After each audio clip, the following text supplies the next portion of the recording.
Quick video on how to take pictures with a Leica M3, this guy here. But you know what? It's the same for all cameras.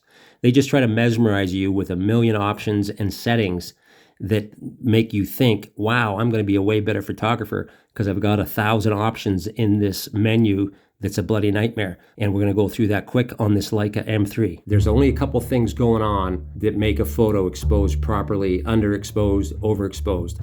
And one of them is the shutter speed. On this guy, it's right up top here, and it goes up to 1,000th of a second.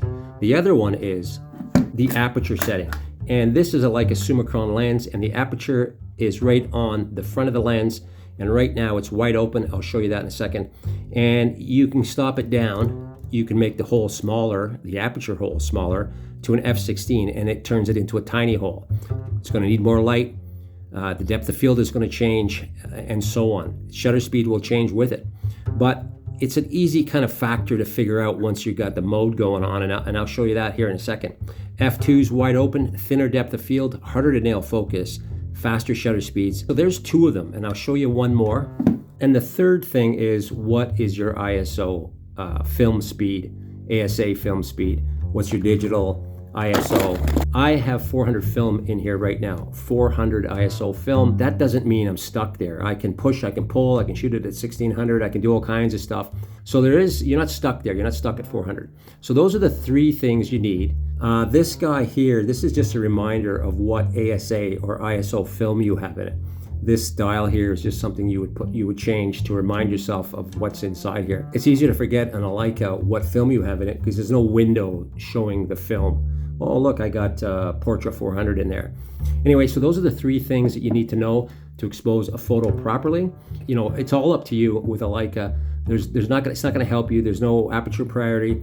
There's none of that going on. But there is a little trick, and it's not a trick. It's just it's science. If you haven't thought about it, this is something that might interest you. So right now, I checked my light, and I'm outside, and I can shoot f2. It's awesome, and exposure that I want is at 1/25th of a second. Perfect, beauty, awesome. But you know what? Now I want to stop it down to an f4. Let's say an f2.8. What that does to me, I don't have to recalculate everything or use a light meter. I know what it's going to be. So I'm stopping down, which means the hole is getting smaller, which means I'll need one stop more light. Boom, that's it, done deal. So that's my 2.8, same exposure setting as f2. It just, those two things changed to compensate for that smaller hole in aperture. Again, if I go to f4, boom, I don't have to recalculate. I can go down another stop, so 1/30th of a second, boom, it's gonna expose the same, and so on.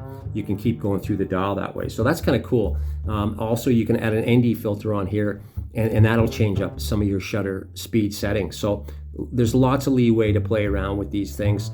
Even though there's minimal settings, there's nothing, there's no menus, it's just awesomeness. So another thing people freak out about is a manually focused lens. Oh, it's a nightmare, how am I gonna blah, blah, blah. They become such slaves to the automation of all the bullshit on the new cameras, they can't even get their head around it. And it's such a simple thing, especially if you go wide angle. Like if you've got a 28 mil or 24 mil, you know what, you're shooting at f8, everything's in focus. You push that car out in front of you, you want to take a shot out 15 feet, it's in focus.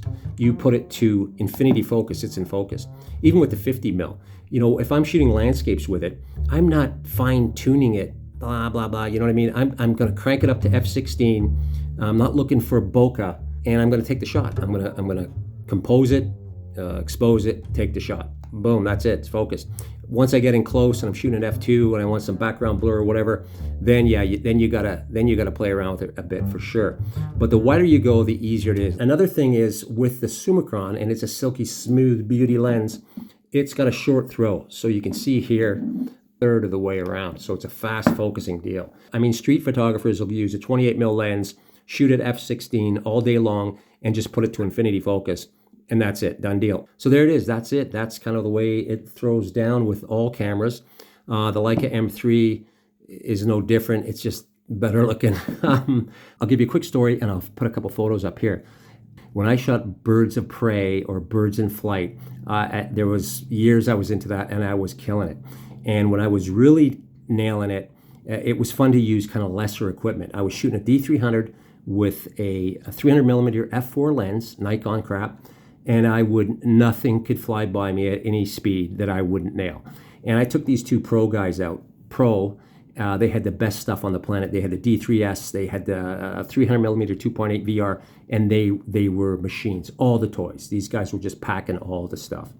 And I was shooting a hawk owl with them, and hawk owls are kind of small and they whip around pretty fast. And it was just a joke to me because I've done it. It was my thing. And they kept coming back to me saying, "What's your settings? Oh my God, what kind of magic was I putting in the menu, to make this happen?" There wasn't any. It was single autofocus point, continuous shooting, and I think back then, I think those things had like 7 frames a second.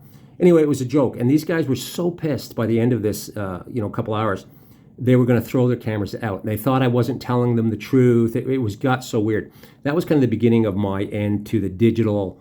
It's going to make me a better photographer if I have a few more menu options. So what else is going on here on the most beautiful camera on the planet? It's a self-timer. This is what that is. I think it's 10 seconds. This guy works great. If you're doing a slow shutter speed, say 1 second or whatever, you can use this, stick it on a tripod, stick the camera on a rock, and crank this over and take your shot. It'll count down to whatever, 10 seconds, and it'll fire. You've taken your last shot, and you want to rewind the film. You would flip this switch here, and that will release the film, and you can crank it back up onto the spool. On the bottom, we have a tripod socket, and there is the bottom plate release there. I'm not going to get into the film thing. I think I did a video on that. So that's the deal on the front. Very clean, very nice. And this one is in lizard skin. And on this side of the camera, you have your film advance lever right here. Crank, crank, crank, shoot, shoot, shoot. You can also thread in a shutter release cable, so you can do it that way if you don't want to use a self-timer. No big deal. There's your count. And this is your rewind knob. You lift this up, crank your film back on to the spool, and then you can pop the bottom plate out, take it out, expose it, and jump for joy because you've made some amazing photos. So that's it, guys. That's the Leica M3 in a nutshell. Really, if you like this, hit the like button, subscribe. That's the only way the algorithm will like me. This thing is awesome. I used to have lots of lenses, lots of different Leica M lenses, M mount lenses, and when I would go outside, I couldn't get my head around what I'm looking at because I had all these choices. And then I went through that phase of weirdness, and I just went to a 50mm, and that's all I shoot with this bad boy here, because the Leica M3 and the 50mm lens, it's a match made in heaven. Thanks for watching.